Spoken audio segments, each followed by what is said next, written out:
శంకర ఆయుర్వేద మూలిక వైద్యం నెల్లూరు నుంచి అండి. నా పేరు సయ్యద్ మంజూర్ అహ్మద్. అందరికీ నా నమస్కారములు. ఈరోజు మీ ముందుకి కొత్త ఫార్ములాతో వచ్చానండి.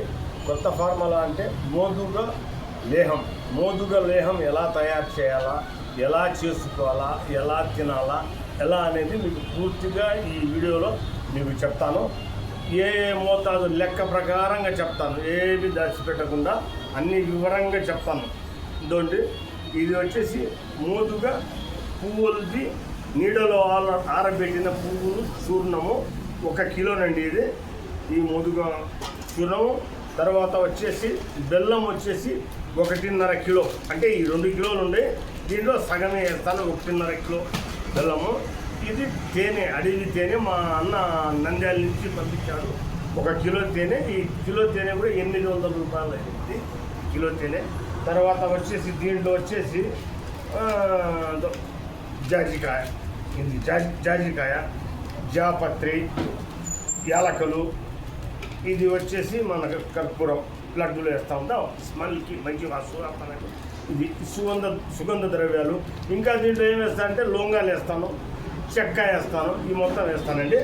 తర్వాత ఇప్పుడు ఇది ఎలా చేసుకోవాలా అంటే, ముందుగా 1.5 కిలో బెల్లం పగలగొట్టి వేయాలి. దీంట్లో వేసి 1 గ్లాస్ నీళ్ళు వేసి పాకం మాదిరిగా వచ్చేది, అంటే లేత పాకం ఇట్లా పడితే తేనె మాదిరిగా ఉన్నట్టు అది చూసుకోవాలా. ఆ తేనె పాకం వచ్చినప్పుడు ఈ బెల్లం, ఈ చూర్ణం వచ్చేసి దాంట్లో వేసి కలిదిప్పేయాలా. కలిదిప్పినప్పుడు అది కొంచెం బాగా ఒకటి వేస్తుండాలా, ఒకటి తిప్పుతూ ఉండాలి, అంటే గడ్డలు కట్టకుండా ఉండాలా. లేహం మాదిరిగా అయిపోద్ది. లేహం అయిన తర్వాత దింపేసి చల్లారించుకోవాలా. చల్లారిన తర్వాత తేనె వచ్చేసి అప్పుడు కలుపుకోవాలి. ఈ తేనె 1 లీటర్ తేనె వేసేసి దాంట్లో బాగా కలిపేస్తే లేహం అయిపోతుంది. ఇది ఎందుకు వాడతారు, దీని ప్రయోజనాలు ఏంటి అంటే, ఇది ఎప్పుడు తయారు చేసుకోవాలంటే మనకు సంవత్సరానికి ఒక్కసారి సీజన్ వస్తుంది. ఈ సీజన్లో మనం సేకరించుకోవాలి. ఈ ఫార్ములా నాకు చెప్పింది మా నారాయ గురు గారు, ఆయన పాదానికి నమస్కారములు. ఎందువల్లంటే ఈ ఫార్ములా నాకు పోయిన సంవత్సరం నుంచి చేయాలనుకుంటున్నాను.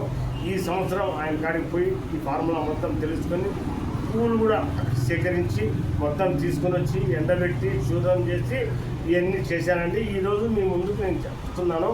దీంట్లో ఏది దాచి పెట్టను. నేను చెప్తే క్లియర్గా చెప్తాను, లేకపోతే చెప్పను. ఎవరైనా చూసుకోండి, అందరూ రాసుకొని పుస్తకాల్లో పెట్టుకునేది కాదు, మీరు తయారు చేసుకునేటట్టు చూసుకోండి. మీరు అభివృద్ధి చెందాలా, మన ఆయుర్వేద వైద్యులు అభివృద్ధి చెందాలా, మన ఆయుర్వేద వైద్యం ముందుకు సాగాలంటే మనం కొన్ని చెప్పాల్సిందే. అన్ని చెప్పబడలే, మనకు కొన్ని ఉండాలా. మనం ఏది వీడియో ముందుకు వస్తే అది మనం క్లియర్గా చెప్పాలా. ఏది అన్నీ వేసిన తర్వాత నాకు ఫోన్ చేయండి, దాంట్లో ఇంకా కొన్ని మూలికలు నేను కలపాలంటే ఇంక మేము చెప్పేది ఏంటి, మీరు రాసుకునేది, మీరు తయారు చేసేది తప్పు. అది చెప్తే వివరంగా ఫార్ములా చెప్పాలా. వాడే వైద్యుడు, లేదంటే వాడు వ్యాపారస్తుడు. నా దృష్టిలో వేరే వాళ్ళ గురించి నాకు అవసరం లేదు. నేను చెప్తే కరెక్ట్గా చెప్తాను. ఎవడైనా తయారు చేసుకోవచ్చు. తయారు చేసుకోలేని పక్షంలో మీ బిజీ లైఫ్లో మీరు పెద్ద గొప్ప పని వాళ్ళు ఉంటారు, వాళ్ళకి తీరిక ఉండదు, వాళ్ళు నా ఫోన్ చేయండి, నేను మీకు పంపించగలుగుతాను. ఇది ప్రతి ఒక్కరు తినవచ్చు. రోజుకి 2 గ్రాములు, 1 గ్రాము ఉదయం, 1 గ్రామ్ సాయంకాలం. ఇది దేనికి పనికి వస్తుందంటే, లేడీస్కి అయితే వాళ్ళు ఉండే దోషాలకి, వాళ్ళ లోపల ఉండే ఏమైనా ప్రాబ్లమ్స్ ఉన్నా కొన్ని చెప్పని ఉంటాయి. ఆ గర్భసంచి దోషాలు ఇలాంటివన్నీ పోతాయి లేడీస్కి అయితే. తర్వాత మనకు ఏ ప్రాబ్లం ఉన్నా అన్నిటికీ పనిచేస్తుంది ఇది. ఆడవాళ్ళు కానీ మగవాళ్ళు దేనికి పనికి చేస్తుంది అంటే, దాపు ఈర కణాలకి, మనిషి బలహీనత ఉంటుంది, బ్లడ్ తక్కువ ఉంటుంది, తర్వాత నీరసంగా ఉంటుంది. అన్నీ ప్రతి ఒక్కదానికి మోదుగా అంటే దేవతలు తిన్న లేహము ఇది. ఈ లేహము మీరు తయారు చేసుకోండి. నేను వివరంగా చెప్పిన మొత్తం ఏది దాచి పెట్టుకున్నాను. ఒకటి ఇది మళ్ళీ కలపాలా, ఇది మాది, ఇది నేను చెప్పను. ఉండేది మొత్తం క్లియర్ కట్గా కోల్తలతో సహా చెప్పినా చూసుకోండి. ఇది తేనె అడిగింది లీటరే. 1.5 లీటర్ బెల్లం, మళ్ళీ చెప్తున్నా, 1.5 లీటర్ బెల్లం పాకం వచ్చినట్టు చూసుకొని, తర్వాత మోదుగా ఈ చూడడం దాంట్లో వేసి చిన్నగా ఒకటి పోస్తుండాలా, ఒకటి కలిపెడతా ఉండాలి, లేదంటే గడ్డలు కడుతుంది. చేసుకొని మీరు చేసుకోండి, మీ వ్యాపారం చేయండి.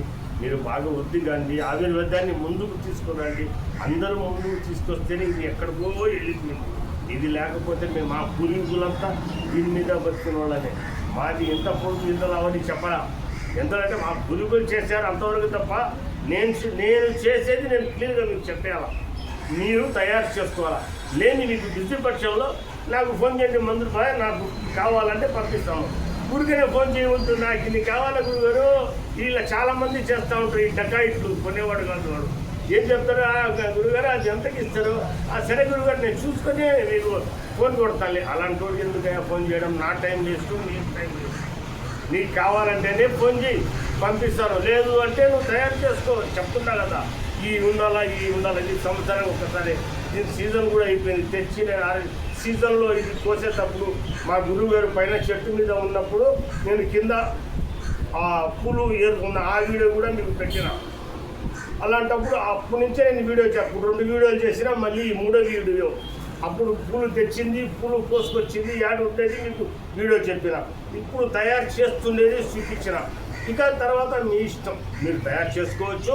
నేను తప్పుగా చెప్పానని మీరు ఏమి వేరే విధంగా అనుకోవద్దు. ఎందువల్లంటే నా ఊరికనే ఫోన్ చేస్తాను కదా, నాకు అది కావాలా ఇది కావాలా, మళ్ళీ డబ్బులు కొడతాను, చూసుకొని డబ్బులు కొడతాను. నేను బిజీగా ఉన్నానండి, వీడికి ఫోన్ ఎందుకు నాకు చేయడం, నేను బిజీ, నేను ఖాళీగా ఉన్నానా. నేను ఎవరు బిజీ వాళ్ళకు ఉంటుంది. కావాల్సిన వాళ్ళే ఫోన్ చేయండి, లేదా దాని గురించి తెలియకపోతే నాకు మళ్ళీ ఫోన్ చేయండి. ఇలాంటి గురువులు మా గ్రూపుల్లో పేర్పి భాస్కర్ గురువు గారు, తిరుపతి రమేష్ గురువు గారు, వీళ్ళు చెప్పి మొత్తుకొని వాళ్ళు గ్రూపుల నుంచి వెళ్ళిపోయారు. కానీ నేను పోయిన తర్వాత మాకు ఫార్ములా దొరకాలంటే దొరకదు. నేను ఒక ఫార్ములా ఒక ఆయనకు ఫోన్ చేశాను, మా పేరుని భాస్కర్ గురువు గారు చెప్పింది అది కరెక్ట్గా. ఆమె నాకేం చెప్పిందంటే, ఫార్ములా అడిగినప్పుడు ఏమండి మీరు వస్తువులన్నీ తెచ్చి నాకు ఫోటో పెట్టండి, తర్వాత నేను చెప్తానని చెప్పింది. చూడండి, ఆయన ఎవరో మా గురువుగారు అందరికీ చెప్పారు. నేను ఆ టైంలో సరిగ్గా చూడలేక ఆమెను అడిగితే ఆమె బిల్డప్, సరే ఆమె ఇష్టం చెప్పకపోవచ్చు.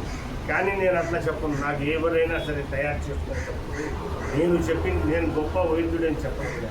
నేను ఎన్నో కష్టాలు పడి, నాన్న 7 సంవత్సరాలు రాత్రి పగులు కష్టపడి ఎన్నో గురువులు కూడా తిరిగి, అలాంటి కష్టాలు మీరు లేకుండా నేను చెప్పిన 4 అయినా మీరు నేర్చుకొని మీరు తయారు చేసుకుంటారని నేను కోరుకుంటున్నాను. ఏది కూడా ఒకటి కూడా దాచిపెట్టుకోబడ్డా, నా కాడికి రాబడ్డా.